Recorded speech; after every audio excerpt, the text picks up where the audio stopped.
Hai adik-adik, kembali lagi dengan Kak Rina di online class 101.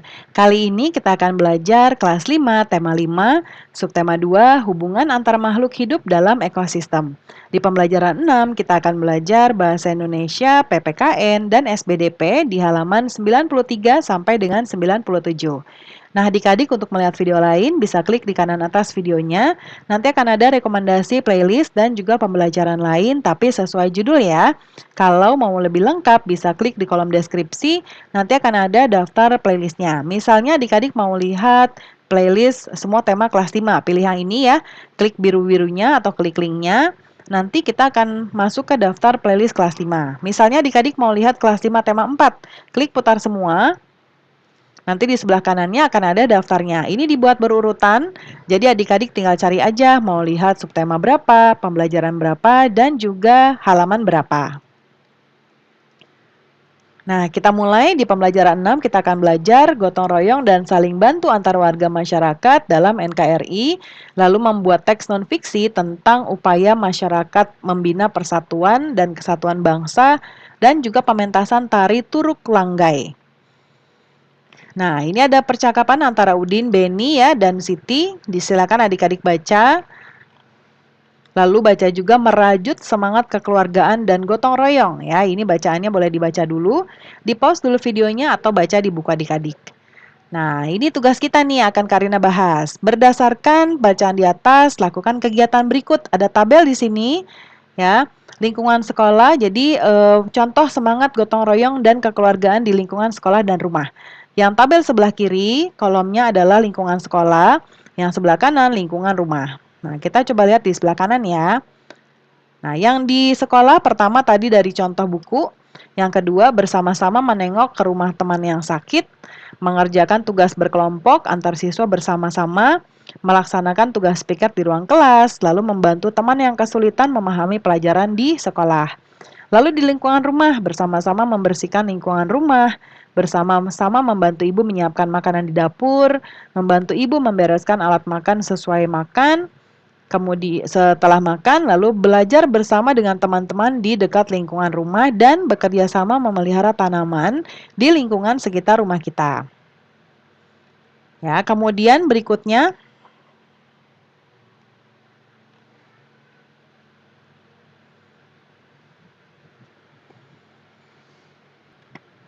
nah, kemudian yang kedua adalah melakukan wawancara ya. Wawancaranya bentuklah sebuah kelompok, lalu wawancara dengan beberapa anggota komunitas, bisa guru, siswa, kepala sekolah, pegawai, dan orang tua. Nah, kita mewawancarai mereka untuk mengetahui perilaku gotong royong serta kekeluargaan yang sudah mereka tunjukkan ya. Nah, ini kurang lebih sih kalau Karina bilang ini sama ya dengan yang di atas kan ini tadi contoh. Nah, contoh ini memang merupakan hal-hal yang biasa dilakukan di sekolah dan di rumah terkait gotong royong dan kerjasama ya. Nah, jadi adik-adik tulisnya sama. Kalau mau dibedakan juga boleh ya, adik-adik bisa mencari jawaban yang lain. Lalu yang nomor 3, mendiskusikan hasil wawancara. Ya, yang pertama, apakah hubungan antara NKRI dengan semangat kekeluargaan dan gotong royong? Nah, bagi bagi bangsa Indonesia, semangat kekeluargaan dan gotong royong merupakan modal dasar dalam membentuk negara dan menjalankan kehidupan bernegara. Sikap kekeluargaan dan gotong royong dalam masyarakat Indonesia bukan hanya didasarkan oleh ikatan darah saja.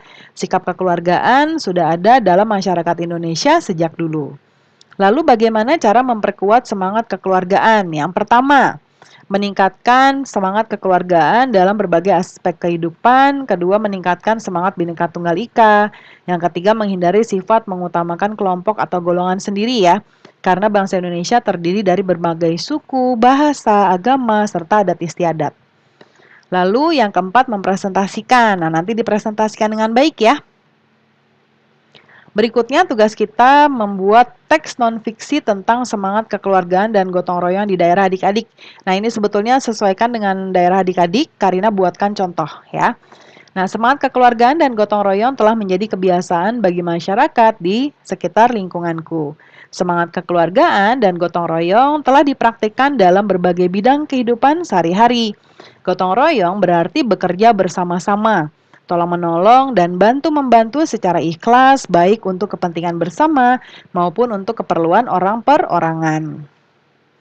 Lalu segala pekerjaan akan lebih ringan bila dikerjakan secara bersama-sama yang dijiwai rasa saling memerlukan dan saling membantu. Praktek semangat kekeluargaan dan gotong royong dapat ditemukan dalam berbagai kegiatan dan kehidupan masyarakat. Misal di lingkungan keluarga, ya rukun tetangga atau RT, rukun warga atau RW, desa, sekolah, bahkan masyarakat, bangsa dan negara. Nah, semangat kekeluargaan dan gotong royong juga dikembangkan dalam kegiatan-kegiatan yang berkaitan dengan keagamaan, keamanan, pertanian, dan lainnya. Dalam bidang keagamaan terlihat saat akan memperingati Hari Besar Agama. Warga dengan sukarela menyiapkan tempat dan juga konsumsi untuk acara tersebut.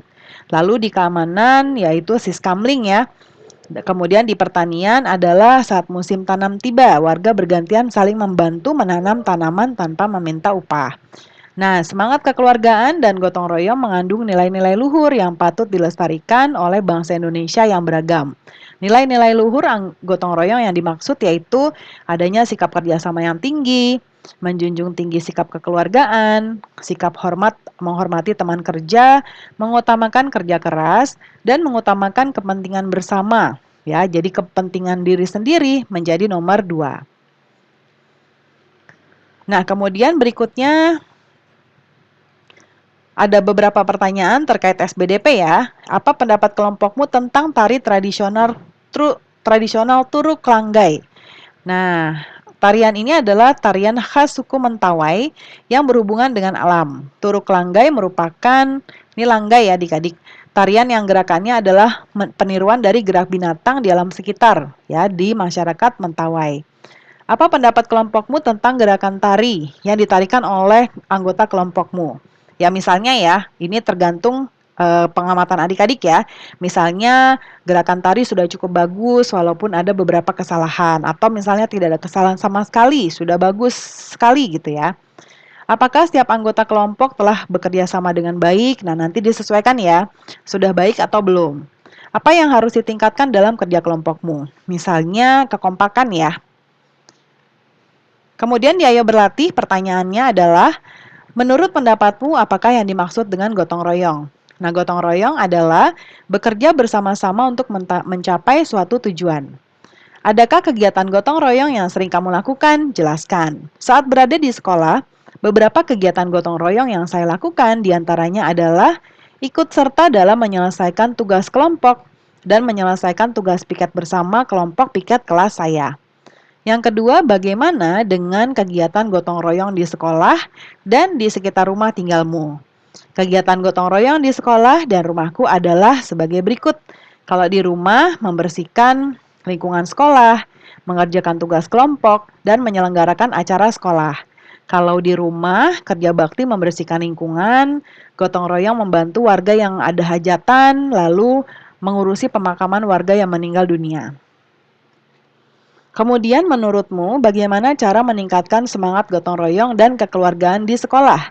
Nah, caranya adalah membiasakan untuk selalu bekerja sama. Semangat gotong royong dan kekeluargaan menjadi salah satu modal untuk memajukan sekolah.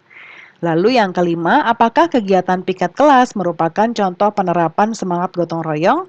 Jelaskan ya. Nah, kegiatan piket merupakan penerapan semangat gotong royong ya, karena piket kan ada jadwalnya, lalu ada beberapa nama anak-anaknya di kelas yang sama. Ya, jadi piket kelas menjadi tujuan semua warga sekolah untuk menjaga kebersihan lingkungan sekolah. Nah, pembelajaran kita sudah selesai ya adik-adik. Terima kasih sudah menonton sampai akhir. Mohon dimaafkan apabila ada kesalahan dalam perkataan maupun dalam materi yang diberikan. Sampai jumpa di pembelajaran berikutnya.